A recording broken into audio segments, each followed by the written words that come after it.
જય હિન્દ વિદ્યાર્થી મિત્રો, welcome back to our YouTube channel.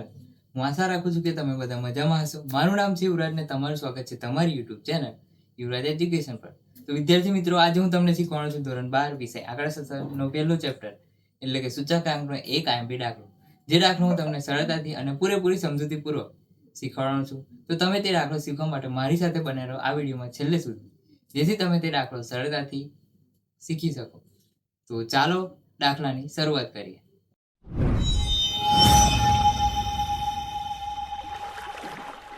વિદ્યાર્થી મિત્રો, સ્વાગત છે તમારું નવા એક દાખલામાં.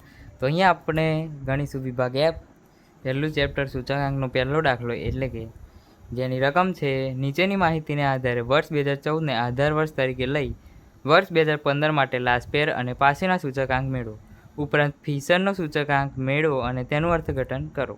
તો અહીંયા વસ્તુ આપેલ છે ઘઉં, ચોખા, તુવેર દાળ અને તેલ.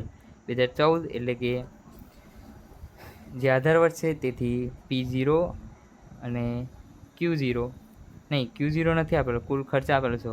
તો હવે Q એટલે આપણે તેનો વપરાશ શોધવા માટે કુલ ખર્ચ ભાગ્યા ભાવ આપણે કરવો પડશે. તેથી આપણને વપરાશ એટલે ક્વોન્ટિટી મળી જશે, Q0 મળશે અહીંયા. અને 2015માં પણ આપણને પ્રાઇસ 1 એટલે ભાવ આપેલ છે અને કુલ ખર્ચ આપેલ છે. તો પણ અહીંયા પણ Q1 શોધવા માટે એટલે ક્વોન્ટિટી શોધવા માટે કુલ ખર્ચ ભાગ્યા ભાવ કરવો પડશે, જેથી આપણને ક્વોન્ટિટી ભાવ મળશે.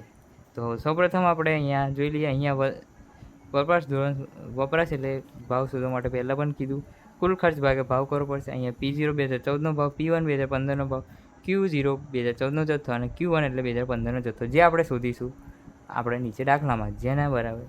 જેથી આપણે સૌપ્રથમ આપણે શરૂઆત કરીએ ઘઉંથી. તો ઘઉં બરાબર P0, જે પ્રાઇસ 0 આપેલી છે 2014ની, 16.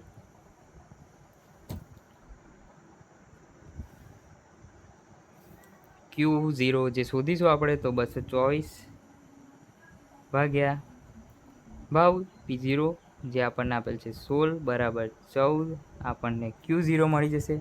અહીંયા કુલ ખર્ચ 224 આપેલ છે, તો 224 ભાગ્યા 16 બરાબર 14. અહીંયા P1 જે આપણને આપેલ છે 18.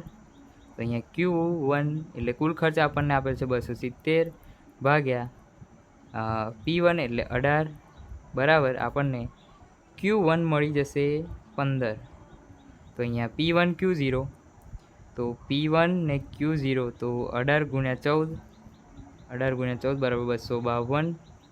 P0 Q0, તો P0 Q0 16 ગુણ્યા 14 બરાબર 224.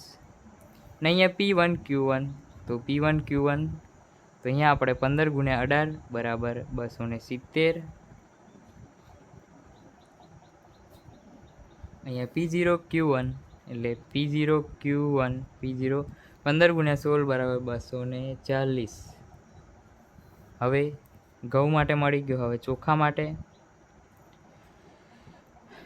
P0 આપેલ છે 35 અને અહીંયા કુલ ખર્ચ આપણને આપેલ છે 140 ભાગ્યા 35 બરાબર આપણને મળી જશે 4, જે આપણો Q0 થશે. હવે P1 આપેલ છે આપણને અહીંયા 40, તો અહીંયા કુલ ખર્ચ આપણને આપેલ છે 200 ગુણ્યા 200 ભાગ્યા 40 બરાબર આપણને 5 મળી જશે, જે આપણો થશે Q1. તો અહીંયા P1 Q0, P1 Q0 એટલે 40 ગુણ્યા 4 ચોખ્ખું ચોખ્ખું 16 એટલે 160. અહીંયા P0 Q0 એટલે P0 Q0 એટલે 35 ચોક કેટલા થશે 140. અહીંયા P1 Q1, P1 Q1 એટલે 40 ચોક 20 એટલે 200. અહીંયા P0 Q1, P0 Q1 થશે આપણો P0 Q1 એટલે 35 ચોક 175. હવે આપણે શોધીશું તુવેર દાળ માટે. તો તુવેર દાળ આપણને P0 આપેલ છે 100. તો અહીંયા આપણને કુલ ખર્ચ આપેલ છે 200 ભાગ્યા 100 બરાબર 2 આપણને મળી જશે. અહીંયા આપેલ છે P1 120, તો 360 ભાગ્યા 120 બરાબર આપણને મળી જશે અહીંયા 3.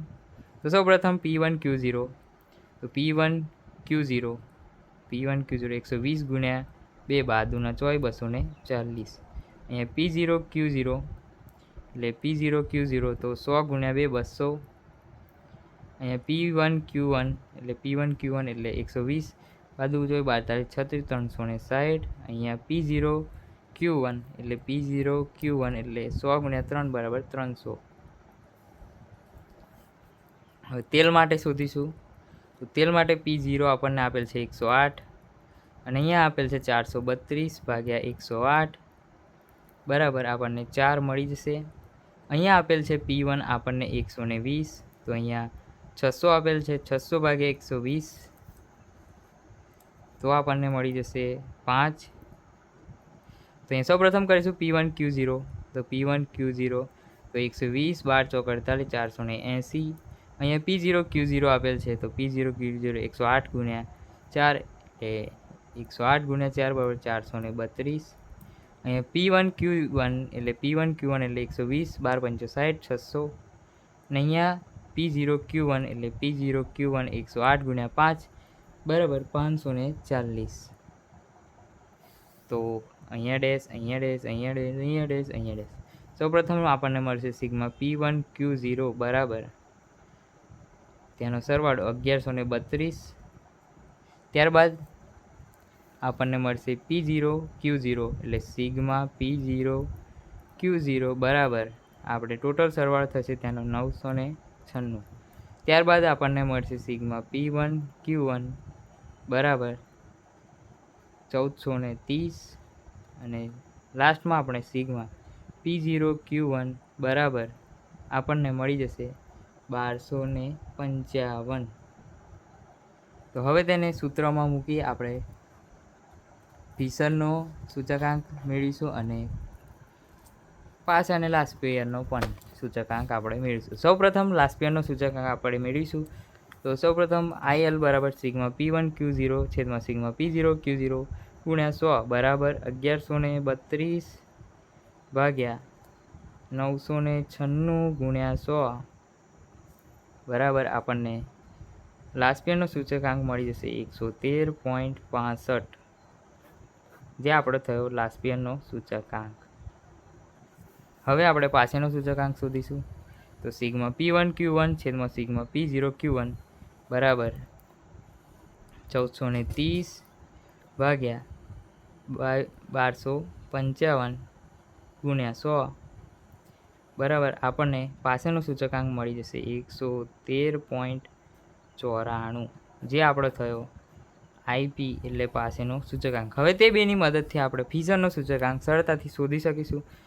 તો IF બરાબર વર્ગમૂળમાં IL ગુણ્યા IP બરાબર IL જે આપણે શોધ્યો 113.65 ગુણ્યા IP જે પણ આપણે શોધ્યો 113.94.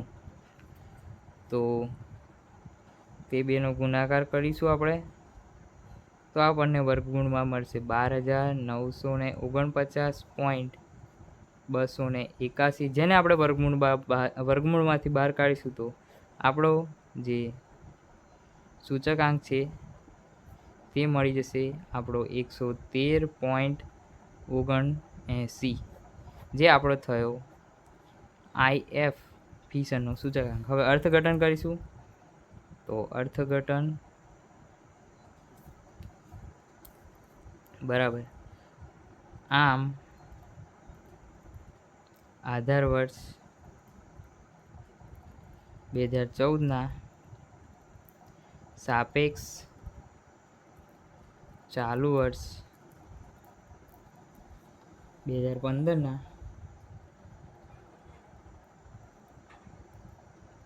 ખર્ચમાં 113.79 માઇનસ 100 કરતાં 13.79% જેટલો વધારો થયો છે તેમ કહેવાય. તો અહીંયા આપણો દાખલો પૂરો થાય છે. મળીએ એક નવા દાખલામાં.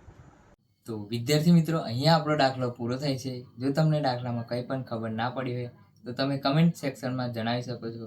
તો હું તમને તે શીખવાડી દઈશ. અને વિદ્યાર્થી મિત્રો, વિડીયો જો થોડો પણ સારો લાગ્યો હોય તો તમે કમેન્ટ સેક્શનમાં એક નાની એવી સારી કમેન્ટ કરતા જજો. અને આપણા આ વિડીયોને લાઇક, શેર અને આપણી યુટ્યુબ ચેનલ એટલે કે યુવરાજ એજ્યુકેશનને સબસ્ક્રાઈબ કરતા જજો. જય હિન્દ. મળીએ એક નવા વિડીયોમાં.